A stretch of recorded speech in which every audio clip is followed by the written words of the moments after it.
Hi friends, నా పేరు Surendra. Welcome back to my channel. Videos నచ్చుతుంటే లైక్ చేయండి. కొత్తగా ఎవరైనా చూస్తుంటే please do subscribe. Tasty Teja అనే పర్సన్, టేస్టీ తేజ అనే పర్సన్ గురించి ఎప్పుడు చెప్పుకున్నా, అంటే కొంచెం అవగాహన ఉన్న ఎవడు చెప్పుకున్నా టేస్టీ తేజ చాలా తెలివైనోడు. Tasty Teja master brain. Tasty Teja ముందు వాటిని పసిగట్టగలడు. ఇయన్నీ చెప్పుకుంటానే సో, ఒక్కోసారి అతనిలో వేరే యాంగిల్ కూడా బయటకొస్తాయి. అటువంటివి మార్చుకుంటే అసలు తేజ గేమ్ లెవెల్ వేరేగా ఉంటది అని చాలా మందికి అనిపిస్తది కదా! సో, అటువంటి చిన్న చిన్న పాయింట్ల వల్లే ఈరోజు ఆయన ఎలిమినేట్ అయ్యాడు. సో, ఎక్కువ ఓవర్ థింక్ చేసి. బట్ గేమ్‌ని అనలైజ్ చేసే విధానం ఆయన లాస్ట్‌లో ఒక్కొక్కరి పొజిషన్ చదువుతుంటే మైండ్ బ్లాక్ అయ్యినట్టు మనకి ఎంతమందికి అనిపించిందో చెప్పండి. మీరెన్ననుకున్నా మా వాడు గౌతమ్ టాప్ 2లో ఉంటాడు. మీరు ఎవరన్నా కప్పు కొట్టాలంటే వాడిని టార్గెట్ చేసి కొడితేనే అన్నట్టు అంటాడు. నిఖిల్ దగ్గరికొచ్చేసరికి నువ్వు ఎమోషనల్‌గా డౌన్ అవుతున్నావు. నువ్వలా అయితే ప్రేక్షకులు కూడా ఎమోషనల్‌గా డౌన్ అవుతారు. నీకు ఓటేసే విషయంలో. నువ్వు కూడా టాప్ 2లో ఉండటానికి ట్రై చెయి అన్నాడు. నవీన్ దగ్గరికొచ్చేసరికి నేనొచ్చేటప్పటికి నువ్వు టాప్ 3లో ఉండొచ్చు గానీ, ఇప్పుడు నీ పొజిషన్ టాప్ 3 కాదు టాప్ 5లోనే అన్నాడు. ఏందిరా స్వామి ఇతను అంత చూసినట్టే చెప్పినట్టు అనిపించింది నాకైతే. సచ్ ఎ బ్రిలియంట్ ఇతను. సచ్ ఎ బ్రిలియంట్ అది ఒప్పుకొని తీరాలి. కాకపోతే కొన్ని ముందుకు ముందే ఇప్పుడు ఇతనన్న ఫార్ములా ఇతనే అప్లై చేసాడేమో అనిపిస్తుంది నాకు. ఇప్పుడు ఇతనేమన్నాడు గౌతమ్ విషయంలో, మా వాడు టాప్ 2 ఓకే. గేమ్‌లో ముందుకు రావాలంటే వాడిని కొట్టి రావాలి. ఓపెన్‌గా చెప్తున్నాను హౌస్‌మేట్స్ అందరికీ అని ఒక ఇచ్చేసాడు టార్గెట్. అంటే అంతమందికి చెప్పినోడు ఇతను కూడా అదే ఆలోచించుండొచ్చు. ఆ టాప్ 2లో ఉంటాడు. నేను ఆడిని కొట్టి రావాలి అన్నట్టేమన్నా ఆలోచించాడా? ఆలోచనలో దెబ్బైపోయాడా? అన్నది నాకనిపించిందనమాట. మొత్తానికి తేజ అయితే ఎలిమినేట్ పోయాడు. చాలా అసలు ఎటువంటి ఇది లేకుండా హ్యాపీగా ఎళ్ళిపోయాడు. Which is very good thing యాక్చువల్‌గా. అంటే ఎటువంటి డ్రామా గాని ఇయన్నీ క్రియేట్ చేయకుండా వచ్చాను. మా అమ్మ కోసం వచ్చాను. మా అమ్మొచ్చింది. మా అమ్మొచ్చాక కూడా ఇంకో 2 వారాలు ఉన్నాను. Super happy ST Teja signing off అని చెప్పి ఎళ్ళిపోయిన వే ఏదైతే ఉందో సూపర్ అనిపించింది. అయితే ఇక్కడ కొన్ని పాయింట్లు మాట్లాడుకుందాం. ఒక్కొక్కరు ఎవరెవరు ఏంటో అని తెలిసిన ఎపిసోడ్ ఇది. ఇక్కడ చూడండి 'బిగ్ బాస్' పిచ్చోడు కాదండి. కొన్ని ఎందుకు పెడతాడో అర్థం చేసుకోవాలి ప్లేయర్స్. ఇక్కడ చూడండి ఈరోజు మేజర్ టాస్క్‌లేంది? ఒకటేమో గోల్డెన్ కార్డ్, ఒకటేమో బ్లాక్ కార్డ్, ఇంకోటేమో దమ్ము దుమ్ము, ఆ తర్వాత టేస్టీ తేజ ఎలిమినేషన్. ఈ 3 సెగ్మెంట్సే ఈరోజు ఓకేనా? ఫస్ట్‌లో ఆయన అవినాష్‌కి ఎలివేషను. ఏది కొంచెం ఆయన ఇదయ్యాడు కాబట్టి. టికెట్ టు ఫినాలే కొట్టాడు కాబట్టి. ఇక్కడ గోల్డెన్ కార్డ్స్ ఎక్కువ నిఖిల్‌కిచ్చారు. ఒక్క రోహిణి మాత్రమే గౌతమ్‌కిచ్చింది. ఆ ఒకటి కూడా ఎందుకిచ్చావు? కమెడియన్స్ విన్నర్ కాలేదని నువ్వే అని మళ్ళా గౌతమ్‌కి ఎందుకు ఇస్తున్నావు అంటే, అయ్యో! అదేం కాదు సార్. ఇది కూడా అవినాష్‌కే సార్. ఆల్రెడీ వాడు టాప్ 5లో ఉన్నాడు గదా! ఫినాలేకి గదా మీరు చెప్పిందన్నట్టు ఇచ్చేసింది. దమ్ముతో ఫినాలేకెళ్ళే ఎవరు అన్నాడు. కాపోతే అక్కడ అడిగిందెవరు? దమ్ముతో కప్పు పట్టుకునేదెవరు అని అడిగింది. ఇక్కడ ఖచ్చితంగా రోహిణి పాయింట్ ఆఫ్ వ్యూ గౌతమే. ఆయన అనంగానే మార్చేసింది. మీరే కప్పు కావాలంటారు. మీరే మీ వోళ్ళకి ఇచ్చుకోకపోతే ఎలా అన్నట్టు. ఓకే. గౌతమ్ అప్పుడేం చేస్తాడు? అది తీసి ఇయ్యబోతాడు. "ఏయ్! వద్దయ్యా గౌతమ్ నేను మామూలుగా అన్నాను" అన్నట్టు అంటాడు. సో, ఇక్కడ కొన్ని పాయింట్స్ ఏంటంటే బ్లాక్ కార్డ్ గౌతమ్ వచ్చేసరికి ప్రేరణకిస్తాడు. ఏ రీజన్ మీద ఇస్తాడు? ఏదైతే నీకు గెస్ట్‌లొచ్చి వాళ్ళనుకున్నది చెప్పే ప్రయత్నం చేశారో, సో, నువ్వు రూల్స్ పాటించడం లేదని, దానికి వాళ్ళతో పలకకుండా ఉండటం అనేది బాగలేదు. బిహేవియరల్ యాస్పెక్ట్స్ నాకు నచ్చలేదని. సో, దాన్ని ప్రూవ్ చేయటానికి బీబీ టీమ్ కూడా ఒక వీడియో ఏశారు. ఇక్కడ చాలామంది ఏం చేస్తున్నారంటే, అక్కడ అందరూ ఫౌల్ గేమ్ ఆడారు. అక్కడ ఆమె ఆడితే, ఇక్కడ గౌతమ్ కూడా ఆడాడని తెగ సర్క్యులేట్ అవుతున్నాయి వీడియోలు. ఆయన చెప్పిన పాయింట్ ఏందంటే, పునర్నవి అందరూ ఆడారు చాలామంది. కానీ ఇక్కడ, ఇక్కడ తప్పు జరిగింది. ఇక్కడ నువ్వు రూల్ అతిక్రమించావు. మళ్ళా పోయి ఆడన్నప్పుడు గౌతమ్ ఆడాడు. అదే ఈరోజు గౌతమ్ చెప్తాడు. సో, నన్ను ఆడమన్నారు సార్ నేను ఆడాను. తిన్న ఆడమన్నప్పుడు ఒప్పుకోలేదు. అందుకని వాళ్ళు అది కన్సిడర్ చేశారు అన్నట్టు చెప్పుకొచ్చాడు. అంతేగాని నేనేం ఫౌల్ ఆడలేదని గాని అసలు ఆయన ఫౌల్ ఆడిన టాపిక్కే రాలా. ఓకే. ఇది ఇంపార్టెంట్ పాయింట్ కాబట్టి ఇది డిస్కస్ చేస్తున్నా ఫస్ట్. మెయిన్ పాయింట్స్ డిస్కస్ చేస్తున్నా. ఆ తర్వాత ఏం చేసింది?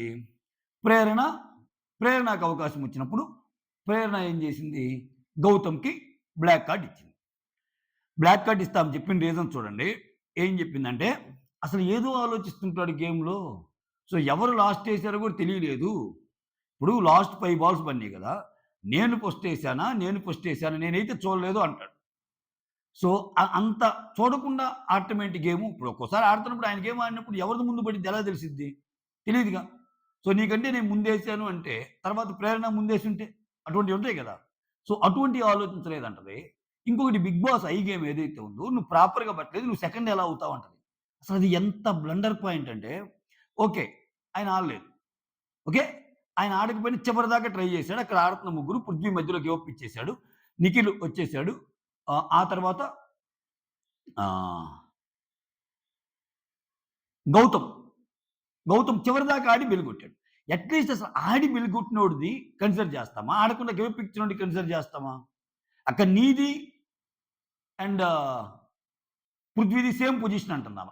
చూడండి ఇంక ఏదో ఒక పాయింట్ పెట్టాలి కాబట్టి పెట్టటం. నీది ఆయనది సేమ్ పొజిషన్. అందుకని నీకు అది నచ్చలేదు అంటుంది. ఓకే. ఇక్కడ ఇక్కడ ఇక్కడ ఇంకో మెయిన్ పాయింట్ ఏందంటే, సరే ఇదొద్దు, వాదనలొద్దు. గౌతమ్‌కి బ్లాక్ ఇవ్వాలా? అండ్ దెన్ ఆహ్, గోల్డెన్ కార్డ్ ఇవ్వాలా? అన్నప్పుడు ఏం చేస్తారు ఈళ్ళు? అందరూ ఆర్ట్ బ్యాచ్ ముగ్గురు తప్పితే ఈళ్ళందరూ చేతులెత్తారు. నబీల్, నిఖిల్ ఈళ్ళందరూ. ఓకేనా? సో, ఇక్కడ నాకనిపించింది ఏందంటే, వీళ్ళే, ఈ నబీలే, ఈ పృథ్వీనే ఇటువంటి చోట్ల గేమ్ ఎక్స్‌పోజ్ అయ్యేది. ఇక్కడ కూడా చూడండి నిఖిల్ చెయ్యి ఎత్తుదామా వద్దా అన్నట్టు చూస్తాడు. మీరు ఎంతమంది గేమ్‌ని అబ్జర్వ్ చేశారో నిఖిల్ లాస్ట్‌లో ఎత్తాడు చెయ్యి. ఎందుకని? నలుగురు ఎత్తారు. ఇటు ఆర్టోలు ముగ్గురున్నారు. ఇప్పుడు నేను చెయ్యి ఎత్తలేదనుకో, నలుగురు గౌతమ్‌కి సపోర్ట్ చేసినట్టు, నలుగురు చేయనట్టు. ఎందుకు నలుగురు ఆల్రెడీ ఎత్తారుగా నేను కూడా ఎత్తే 5 అయ్యిద్ది. అప్పుడు గౌతమ్‌కి బ్లాక్ కార్డ్ వచ్చేస్తాయి. అంటే ఆయన సిట్యుయేషన్ గమనిస్తాడు. ఏంతో సంబంధం లేకుండా 5 ఓట్లు గౌతమ్‌కొచ్చినాయి అనుకో, అప్పుడు ఎత్తడు మళ్ళా. ఆ కైండ్ ఆఫ్ గేమ్ ఎత్తుంది. నిఖిల్ గేమ్. నేనేం చెప్తున్నా అర్థమవుతుందా? సో, ఇప్పుడు నలుగురు ఇయటం వల్ల ఈయన ఎత్తకుండా ఉంటే ఈక్వల్ అయిపోద్ది. గౌతమ్‌ని ఎందుకు మైండ్ జేయాలి? అసలు ఈక్వల్ ఎందుకు జేయాలి? అందుకని చెయ్యి లాస్ట్‌లో ఎత్తాడు. ఇక్కడ, ఇక్కడ నాకు అర్థం కాని పాయింట్ ఏందంటే, ఇదే నబీల్, ఇదే పృథ్వీ నిన్న నిఖిల్‌కి చెప్తారు. ఎటువంటి మాటలు చెప్తారంటే, "అరేయ్! ఏంట్రా నువ్వు? ఏం చేసావు నిఖిల్ నువ్వసలా? టేస్టీ తేజ, గౌతమ్‌లో టేస్టీ తేజకి ఎలా ఇచ్చొచ్చావు ఛాన్సు? గౌతమ్ కదరా బాగా ఆడింది. సరే నన్ను తీసేయి. ప్రతి గేమ్ బాగా ఆడాడు గదా! ఆడిన ప్రతి గేమ్‌లో సెకండొచ్చాడు గదా!" అని జెప్పి ఈ గేమ్‌ను గూడా వాళ్ళు లాస్ట్ గేమ్‌లో గూడా సెకండొచ్చాడు గదా! చాలా బాగా ఆడాడు గదా! అని అన్ని జెప్పారు గదా! అన్ని జెప్పినప్పుడు ప్రేరణ ఆయన బ్లాక్ కార్డ్ అన్నప్పుడు మీరు సూపర్ ఆడారు. ఈ టాస్కుల గురించేగా చర్చ జరుగుతుందంతా. అంతా టాస్కుల గురించేగా. గౌతమ్ బాగా ఆడాడన్న మీరే బ్లాక్ కార్డ్ ఎందుకు ఇవ్వాలన్నారు? అంటే ఏది కరెక్టు? మీరప్పుడు అది మాట్లాడింది కరెక్టా? ఇప్పుడు ఇది మాట్లాడింది కరెక్టా? చూడండి. అంటే అక్కడేదో ప్రూవ్ చేయాలనుకుని ఎవడి ఇండివిడ్యువల్ గేమ్ వాడు ఆడాడని అనిపించుకోవడానికి తప్పితే ఏది కరెక్టు? ఆ! సో, ఇటువంటి పాయింట్స్‌లోని మనమేంటో అర్థమైపోద్ది. ఇప్పుడు చూడండి నిఖిల్ ఎంత కష్టపడ్డాడు చూడండి చెయ్యెత్తడానికి. ఎంత సేఫ్ గేమ్ ఇన్ని అంటున్నా గాని. రైట్? ఇక్కడ మీరు చూస్తే అదే జనాల్ని ఇప్పుడు ఎవరు ఎలా ఉన్నారని తెలియచేయటానికి ఇటువంటి టాస్క్‌లు. ఇప్పుడు చూడండి బ్లాక్ కార్డ్‌లకి చెప్పేస్తారు గదా! తర్వాత రోహిణికి గోల్డెన్ కార్డ్ నేనే ఇస్తున్నానమ్మా డైరెక్ట్‌గా అంటాడు. నిఖిల్‌కి గోల్డెన్ కార్డ్ నేనే ఇస్తున్నానమ్మా అని అంటాడు. గౌతమ్ ఒక్కడికి ప్రేరణతో ఎందుకు చెప్పించాడు? ప్రేరణ గౌతమ్ పేరు చెప్తదని తెలుసు బీబీ టీమ్‌కి. తెలీదా? ఒకవేళ ప్రేరణ గౌతమ్ పేరు చెప్పినా మిగిలిన సాక్ష్యం ఎందుకు తెచ్చాడు? ఈళ్ళు ఆయన విషయంలో ఎలా ఉన్నారు? నిన్నెలా ఉన్నారు? ఈరోజు ఎలా ఉన్నారు? Hence proved. ఏది కరెక్ట్? అయ్యో! నేను తప్పు చేశానురా! గౌతమ్ పేరు చెప్పాల్సిందని అంటాడు గదా! అంటాడు గదా! సో, ఇటువంటి నిన్న చాలా అప్పుడు మనం ఏం పోయిలే అబ్బబ్బబ్బబ్బా! పృథ్వీ జెన్యూన్ రా అసల. నబీల్ ఎక్సలెంట్ రా! ఏం మాట్లాడారురా గౌతమ్ గురించి. ప వ వ ప వేరే టీమ్‌లో ఉన్నా గాని చాలా బాగా ఆడాడన్నారు, చాలా బాగా ఆడాడన్నారు. మీరు నిఖిల్‌ని అన్నారు గదా! ఇటువంటి చోట్లనే మన పర్సనాలిటీ తెలిసేది అన్నారు గదా! నీకు ఓవరాల్ పెర్ఫార్మన్స్ అంత తక్కువ అనిపించిందా? ఎందుకంటే వేరే వాళ్ళు కామెంట్ చేస్తే ఒక రకం పృథ్వీ అండ్ నబీలే మాట్లాడుకుంటారు. ఈ టోటల్ జరిగిన టాస్కుల్లో ఓవరాల్ పెర్ఫార్మన్స్ బాగుంది గౌతమ్‌ది. గౌతమ్ సెకండ్ ఉన్నాడు. ఇంకా నన్ను చేసినా ఒకటే. గౌతమ్‌ని ఎలా చేస్తాడు అని అన్నప్పుడు ఈవెన్ ప్రేరణ గూడా అదేగా. ప్రేరణ గూడా గౌతమ్‌కి ఇయటం కరెక్ట్ ఎలా అయ్యిద్ది బ్లాక్? వేరే వాళ్ళకి ఇవ్వాలిగా. మీ పాయింట్ మీకే. నేను చెప్తుందిప్పుడు. సో, అది దొరికిపోవటం. ఇక్కడ అర్థమైపోద్ది ఎవరి జెన్యూన్ గేము ఏంటని. ఇప్పుడు హౌస్ మొత్తము నిఖిల్‌కి ఇచ్చిన్నారు. సూపర్ ఆడుతున్నారన్నారు. అయినా నాగ్ సార్ ఒప్పుకోకుండా ఎందుకిచ్చాడు? నాగ్ సార్‌కి తెలుసు. ఈరోజు గూడా బ్లాక్ కార్డ్ ఇస్తే గౌతమ్‌కి ఇంకసలు ఇంకంతే. ఇంక బీబీ టీమ్‌ని ఎలా చీల్చి చెండాడతారో తెలుసు బయట. ఎందుకంటే ఇప్పుడు దాకా చేసింది అదే గదా! ఇప్పుడు దాకా చేసింది అదే గదా! రైట్? సో, అది. ఆ తర్వాత ఇంకొన్ని ఇంపార్టెంట్ పాయింట్‌లేందంటే దమ్ము, దుమ్ము. ఈ దమ్ము, దుమ్ములో మెజారిటీ వచ్చి నిఖిల్‌కి దమ్ము పెడతారు. సో, మెజారిటీ వచ్చి టేస్టీ తేజకి దుమ్ము పెడతారు. ఒక్క దమ్ము రోహిణి పెట్టిద్దనమాట. ఇదొక ఇంపార్టెంట్ పాయింట్ జరిగిందనమాట. దాంట్లో భాగంగా ఇక్కడ చూడండి మీరు. ఎవడి సత్తా ఏంటి? ఎవడికి ఎంత అంటే ఎవడిది ఇంట్రెస్ట్‌గా చూపిస్తున్నాడనేది గాని చూస్తే గౌతమ్‌ది, తేజది ఎక్కువ సేపు చూపియడానికి ట్రై చేస్తాడు ఈరోజు. సో, తేజ ఎందుకు నీకు గౌతమ్ తప్పు చేస్తున్నాడనిపిస్తే ఆయన పాయింట్స్ అన్నీ చెప్తాడు. మీరు ఎంతమంది గమనించారో తెలుసో లేదో నాకు తెలీదు. ఇక్కడ సరే సార్ ఆడి మనసులో భావాలన్నీ జెప్పాడు. నా మనసేం చూడలేదు గదా! ఇప్పుడు నేను గూడా ఆడి మనసులో భావాలు ఎలా ఉన్నాయో నేను జెప్తానని జెప్పి ఆ మాట అంటాడు. తర్వాత మీరు గమనిస్తే జస్ట్ ఫ్రాక్షన్ ఆఫ్ సెకండ్‌లోనే లాస్ట్ వచ్చేస్తాయి. అక్కడ గౌతమ్ అన్నదేం చూపియడు. నేనేమనుకుంటున్నా అంటే గౌతమ్ అన్న మాటలు ఎత్తేసాడు అనుకుంటున్నా. ఇది నాకనిపిచ్చింది. ఎందుకంటే ఎడిటింగ్ టీమ్‌లో మొత్తం ఉండాల్సింది లేదు. ఆ మాట అంటాడు. సరే, సరే ఇప్పుడు నేను గూడా తేజ గురించి జెప్తానన్నమాట కట్ జేశాడు. ఎందుకు తేజ ఎళ్తున్నాడు గదా! ఇప్పటికే ఆల్రెడీ అన్నీ పడ్డాయి మొహం నిండా అనుకున్నారో ఏమో అది తీసేసాడు. ఓకేనా? లేపోతే గౌతమ్ కీ పాయింట్స్ అన్నీ చెప్తే ఓయమ్మ వద్దు మళ్ళా ఎక్కడ ఎలివేషన్ వస్తదో. మనం తేజ పాయింట్సే ఉంచుదాం గౌతమ్ మీద చెప్పిన పాయింట్సు అని. అసల తేజ అన్నట్టు ఆయన ఎందుకోసం ఆడాలి? నీ కోసం ఎందుకు ఆడాలన్నదే పాయింట్ గదా! ఇప్పుడు ఆ పాయింట్‌ని కంఫర్టబుల్‌గా మర్చిపోయి ఆయన మనసులో ఇది జేస్తే అది అయిద్ది. అది జేస్తే ఇది అయిద్ది. యెస్ 100 అనుకుంటాడబ్బా! గేమ్‌కొచ్చే ముందు 100 కాదు 1000 కాంబినేషన్‌లు చేసుకొనొస్తాడు. నీకు జరిగిన అన్యాయం ఏంటి? అక్కడ నీకు జరిగిన అన్యాయం నువ్వు ఓపెన్‌గా చెప్పు. నాకు ఆడకపోవడం నాకు జరిగిన అన్యాయం అంటే ఆయన పాయింట్ చెప్తాడు. నువ్వు అలా చెప్పట్లేదు గదా! ఇది నాకు జరిగిందని గాదు sir. This is my only personal view. అట్లనుకుంటే నేనేం ఎక్స్‌పెక్ట్ జేయను. I didn't expect anything from him అన్నప్పుడు, ఒక పక్కేమో I didn't expect anything from him అంటున్నావు. ఓ పక్కేమో అన్ని గేములు నాకు జేయకుండా వేరే వాళ్ళకి జేసాడంటున్నావు. ఎందుకంటే అక్కడ ఏంటి కాంట్రడిక్టరీ పాయింట్ గదా! కంప్లీట్‌లీ ఫెయిల్ గదా ఆయన. సో, అట్లా ఫెయిల్ అయ్యాడనిపించింది. అసలకి ట్విస్ట్ ఏందంటే గౌతమ్‌కి ఆహ్, గోల్డెన్ కార్డ్ వస్తది గదా! గౌతమ్‌కి, రోహిణికి, నిఖిల్‌కి గోల్డెన్ కార్డ్ వస్తది గదా! అవినాష్‌కి కూడా గోల్డెన్ కార్డ్ వస్తది. అయినా వచ్చినా ఆయనకి టాప్ 5 గదా! సో, అందుకని ఆయన పేరు చెప్పడు. మిగిలిన ముగ్గురికొచ్చింది గదా! అన్నట్టు. ఈళ్ళ ముగ్గురిలో ఓకే. ఈళ్ళ ముగ్గురికి ఒక అడ్వాంటేజ్ రాబోతుంది. గోల్డెన్ కార్డ్‌లో ఒక అడ్వాంటేజ్ ఉంటుంది. అది తర్వాత బిగ్ బాస్ జెప్తాడన్నాడయ్యా. అది ఏందో మరి. నెక్స్ట్ వీక్ ఈళ్ళ ముగ్గురులో ఎవరైనా సేవ్ అవుతారా? Next week ఘోరాలే. ఈళ్ళ ముగ్గురులో ఒకరు సేవ్ అయితే. ఇప్పుడేంటి అక్కడ అవినాష్ టికెట్ టు ఫినాలేకి అవినాష్ ఒక్కడే. ఇప్పుడు ఇంట్లో పృథ్వీ గూడా పోతే ఏడుగురుంటారు. అవినాష్ ఒక్కరు లేకపోతే ఇంకా ఆరుగురుంటారు బరిలో. ఆరుగురు నామినేషన్‌లోకి రావాల్సిందే. ఇప్పుడు ఆరుగురిలో ఒకరు సేవ్ అయ్యారంటే ఆల్‌మోస్ట్ వాళ్ళకి కూడా టికెట్ టు ఫినాలే ఇచ్చినట్టే గదా! Ticket to finale is nothing but skip the 14థ్ week. That's the literal meaning of the ticket to finale. ఆ ఒక్క వీక్ సేవ్ అవ్వడి ముందుకెళ్ళటానికి. ఇప్పుడు ఈ వీక్ సేవ్ అయితే ఆల్‌మోస్ట్ వాళ్ళు కూడా టికెట్ టు ఫినాలే కొట్టినట్టే ఇంకా. ఏ పరంగా సేవ్ అయినా గాని. సో, అంతే గదా! అదా లేకపోతే ఇంకొకటేమన్నానా అనేది చూడాలి. ఒకవేళ ఇప్పుడేమైందంటే ఇక్కడ నెక్స్ట్ వీక్ స్ట్రాంగ్ కంటెస్టెంట్ ఎళ్ళిపోతాడు. ఇప్పుడు నిఖిల్ గాని ఒకవేళ నామినేషన్‌లో సేవ్ అయిపోయాడనుకో, నిఖిల్ ఫ్యాన్స్ తలుచుకుంటే ఎవరినైనా లేపేస్తారు.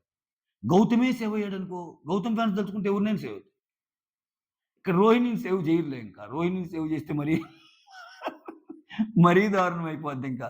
ఇంకా రోహిణి 14థ్ వీక్ కూడా సేవ్ అయిద్ది. అంటే జస్ట్ థింకింగ్ వన్ ఆప్షన్ అండి. అది కరెక్ట్ అయిద్దని కూడా లేదు.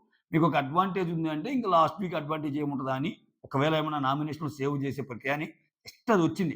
అది 100% కూడా కరెక్ట్ కాకపోవచ్చు. ఓకేనా? జస్ట్ ఎందుకు అలా అనిపించింది చెప్పా. అడ్వాంటేజ్ గురించి. ఇంకా అయితే ఇక్కడ తేజ ఏమంటాడంటే ప్రేరణ గురించి ఎళ్తా ఒక మాట అంటాడబ్బా! "నువ్వు మాటలు గాని మార్చుకోకపోతే నువ్వు నా పొజిషన్‌లో ఉంటావు. నెక్స్ట్ వీక్ నువ్వే" అంటాడు. ఇట్లానే చెప్తాడు. నెక్స్ట్ వీక్ నువ్వే. ఖచ్చితంగా నువ్వే ఉంటావు అంటాడు.